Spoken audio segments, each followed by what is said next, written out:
Hello, class. In Unit 3, we begin with Chapter 3, discussing business organizations. From your reading, you should have already read about sole proprietorships. They are businesses that have one person that owns and operates the business. They're easily formed in that a person says they're in business. They may need to get a business permit or a business license, and then they're in business. That's pretty much all there is to it. Some examples of sole proprietorships might be, you could be a bookkeeper from your home, a financial planner, you could do landscaping, computer repair, any of the things listed there. When I was in college, I did some tutoring. It's a great way to earn some extra money while you're going to school. Actually, any of these would be a handyman. You can set your own hours and do those on the side. Advantages of a sole proprietorship. One advantage would be ease of starting. We already talked about how you start it. You say you want to be in business, you need an idea, you need a business plan, but pretty much you say you want to be in business, you get the license or permit, and you are in business. It's easy to manage. You do not have to work with anyone else in managing your business. You manage it all on your own. You get to keep all the profits. Anything you make above and beyond what you put into the business, you definitely usually have to put money into a business to get it going, whether it's if you're going to tutor and you're going to use a computer, or if you're going to do some bookkeeping and you're going to use a computer, or you're going to give piano lessons in someone's home and you're going to drive to their house to give the lessons. There's money involved in being in business. However, anything you make above and beyond the money you put into, you get to keep. That's the profit. There's no separate business tax. You're only taxed once on the money you make, and you're taxed as an individual. It's only personal income tax. You get to have the satisfaction of being your own boss. Many of us do not like to be told what to do, so it's awfully fulfilling to be able to be the person making the decisions and being your very own boss. And it's easy to get out of a sole proprietorship. If you are in a sole proprietorship and you no longer want to be in that business, you can just stop being in that business. I have an example of a friend who's an accountant. She worked for an accounting firm. They lost a bunch of business. She was the last one hired, so she was the first one let go. So she decided to start her own accounting business. She started it online, picked up a few clients. In the meantime, she looked for employment elsewhere because she really did want to work as an accountant elsewhere. So she found employment with a business and stopped doing her sole proprietorship. Some of the disadvantages of being a sole proprietor. One would be unlimited liability. What does that mean? Well, it just means that you are responsible for all the debts of the business. And in being responsible for all that, you could lose everything. You could lose your house, your car, your vacation home, your luxury boat, whatever it is that you have, you could lose. It's difficult to raise financial capital. Financial capital, as we know, is the money. It's the money we need to be in business, and it can be difficult to get people to lend you money, whether it's family or friends or even a bank. Banks don't like to do it because you don't have enough collateral. Owners may have limited managerial experience of a sole proprietorship. They may be really good at what they do, whether it's repairing cars or doing people's taxes or whatever it is. They may be really great at that, but they may not be so good at other parts of the business, like, for example, selling the business. Size. If you're not very large, you may have a difficult time being an efficient business. It may take you longer to do things than it does other people or other businesses that have similar products. It's difficult to attract qualified personnel when you're in business for yourself and it's a sole proprietorship. You still might need some help. You might need somebody to answer your phones or somebody to run some errands for you. And you may not get the top people to do that job because your company is so small. You may not offer the benefits and or the pay that someone highly qualified would desire. The business also has a limited life as a sole proprietorship.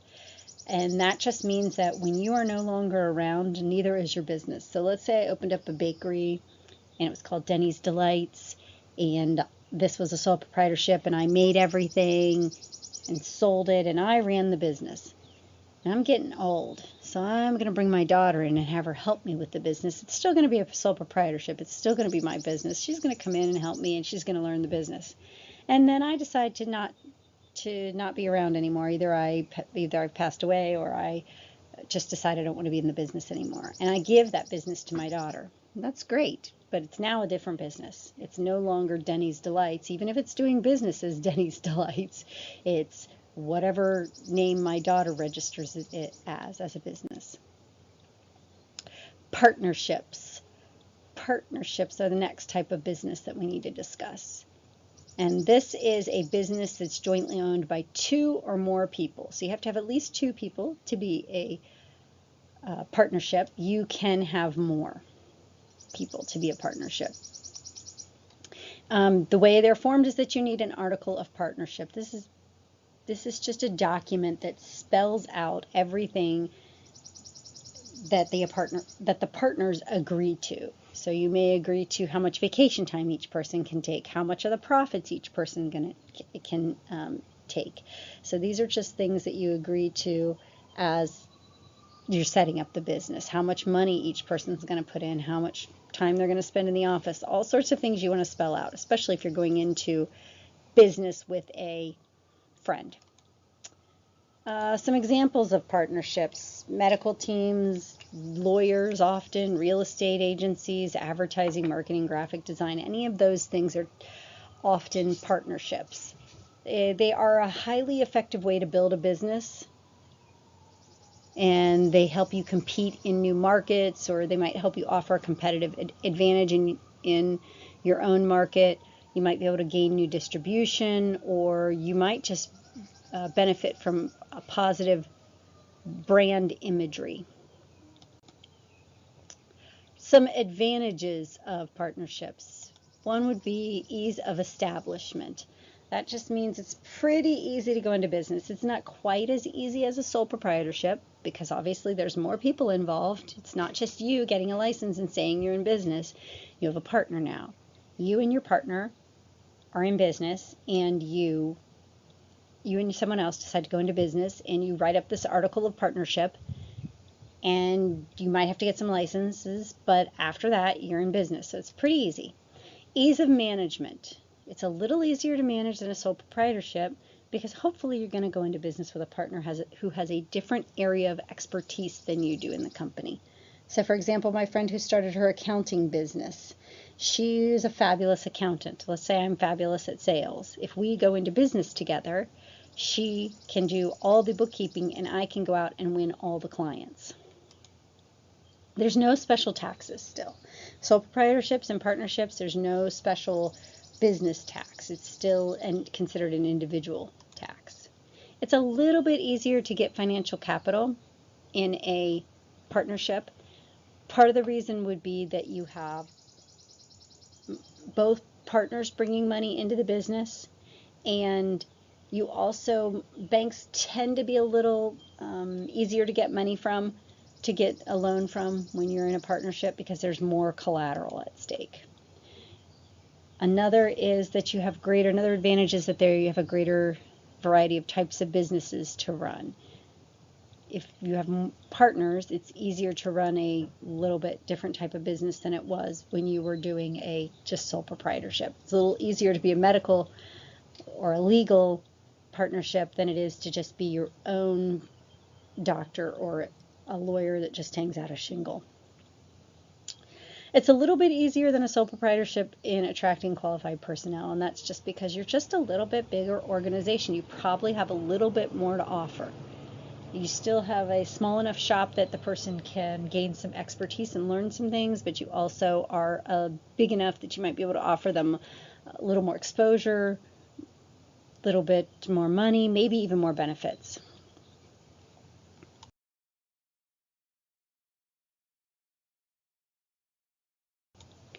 Disadvantages of being a partnership. One of the disadvantages is unlimited liability.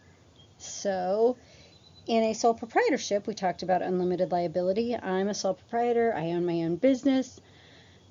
I'm responsible for all the debts. Denny's Delights goes out of business, and I no longer have a business, and I am having to pay I have to sell my house to pay off the debts of the business because I have run the business into the ground. Now let's say my friend and I, the accountant, we go into business together and we're going to have a bakery and she's going to be the accountant. She's going to be the person that takes care of making sure the taxes get paid and all that good stuff. Well, now she and I are in business together and one of us, let's say it's me, I do something really bad and I run the business into the ground. I make really bad cupcakes and nobody buys them and now we can't sell them and we keep thinking it's going to turn around and it doesn't, and now we owe all this money.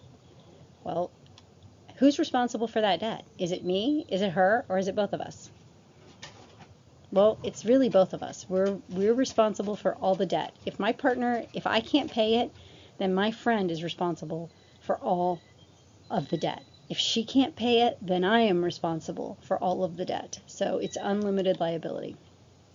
Again, it has limited life, just like a sole proprietorship. So let's say my daughter and I my friend and I went into business together in this bakery.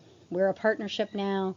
Now my daughter comes along. She's going to take over my part of the business. It is no longer the original business. Even if we're selling the same stuff, running it the same way, in the eyes of the law, it is a new business. It is a new partnership between my daughter and my friend. You can have conflict with partners. You have best friend, right? And you agree with them on most things, but you do not agree with them on everything. So business partners have these same issues. They have conflict and they do not always agree. Banks still do not like to lend you money. They will, but they still don't like to do it. It's still more of a risk for them, and they don't want to lose money any more than the rest of us. What are the two types of partnerships and how do they differ? Well, we have a general partnership and we have limited partnerships. General partners actively participate in the business and they have unlimited liability. So my friend and I go into partnership. We're both active in the business. She does the managerial business end. I do the creative baking end of things. And we both have unlimited liability and we both are actively participating in the business every day. A limited, one partner doesn't take part in running the business. So this will be written up in your articles of partnership. So one of the partners doesn't run the business. They probably just put in some money and they may give advice if you ask for it. And they are limited liability based on what's written in the articles of partnership. So they will have a more limited role in liability. The third type of business organization is a corporation. It's the one that you are likely most familiar with. A corporation is a legal entity. It is a business of its own. It needs a government charter, and then the business typically sells shares in itself. So a share is just a portion of the business. So it becomes a legal entity because it gets a government charter, and then it sells shares so that it can have the financial capital, the money to be in business. Some of the corporate states of America, these are some of the corporations and a lot of them are where they began, like Starbucks. We all know Starbucks started out in Washington in the Seattle area. Coors started in Colorado. Caterpillar is very big in, Caterpillar is very big in Illinois. Harley-Davidson's huge in Wisconsin. General Motors is big in Michigan. Hershey's is big in Pennsylvania. Wendy's hamburgers started in Ohio. I know that for sure. I believe Denny's restaurants did begin in South Carolina, and we know Coca-Cola began here. So those are all some of the different Tabasco sauce started in Louisiana. Been to LL Bean. That's a pretty cool store to go to up there in Maine. So that's just a little bit of interesting of where everything has started. Oh, Apple Computer, your favorite, over here in California. All right, advantages of being a corporation. There's ease of raising financial capital, so it's really easy for a corporation to get money. Banks typically don't mind lending a corporation money. They are going to get paid back. If a corporation goes out of business, they're more certain of being paid back than if they lend money to a partnership or a sole proprietorship. They also can sell stocks, which are shares of themselves, and they can sell bonds, which is a way of them taking a loan out from individuals. We'll talk about those a little bit more in detail later. Managerial expertise. People want to work and they want to work for big corporations. Typically, a lot of people do want to work for big corporations. So you have a lot of different people with different experiences and different ways of communicating things and different abilities to manage your business. Limited liability. So you can only lose the amount that you paid into the company.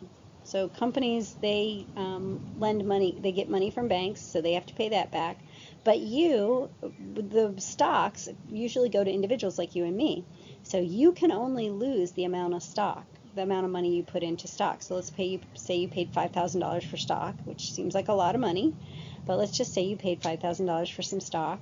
If the business goes out, you're out your $5,000. You're not out your $5,000, your house, your car, anything else. Unlimited life. The business does not just end when the person that started the business dies. They have an unlimited life. So one of the big businesses that you're probably familiar with, even if you don't think you are, is Procter & Gamble. They started back in the 1800s and they're still in business today. They are a corporation. I'll give you some examples of those guys later. Ease of transferring ownership. So I can sell my stocks to somebody else, or I can buy some stocks. That's you're transferring ownership, because stock is just part ownership in a company. Some disadvantages of corporations. They're difficult to start and maintain. You have to get a charter. You cannot be a corporation without a charter. You have to have government to say it's okay that you're a corporation. So it's much more complicated to start a corporation. They're more difficult to maintain because there's so many pieces, so many moving parts and pieces all the time. And you have to have, it's hard in the beginning to make some money on those, in any business really. Shareholders have little say in how the company is run. So as a shareholder, you get to make shareholders or a stockholder, you get to make big decisions. You get to vote on board members and things like that. But then the company itself is run by the people in the company. You don't really have any say on how it's run. Double taxation. This is where the money that the business makes is taxed twice. So a business makes money and they get taxed on that profit, the money they make, the profit. They distribute some of this profit as dividends. And you as a shareholder pay a tax on that. So that's called double taxation. That profit, it's only one profit, has been taxed twice. Once on the corporate level, once on the stockholder level. There's a lot more government regulation when it comes to corporations. They're so huge and they can affect our country and our economy in so many different ways that there are tons of regulations when it comes to corporations. There's like the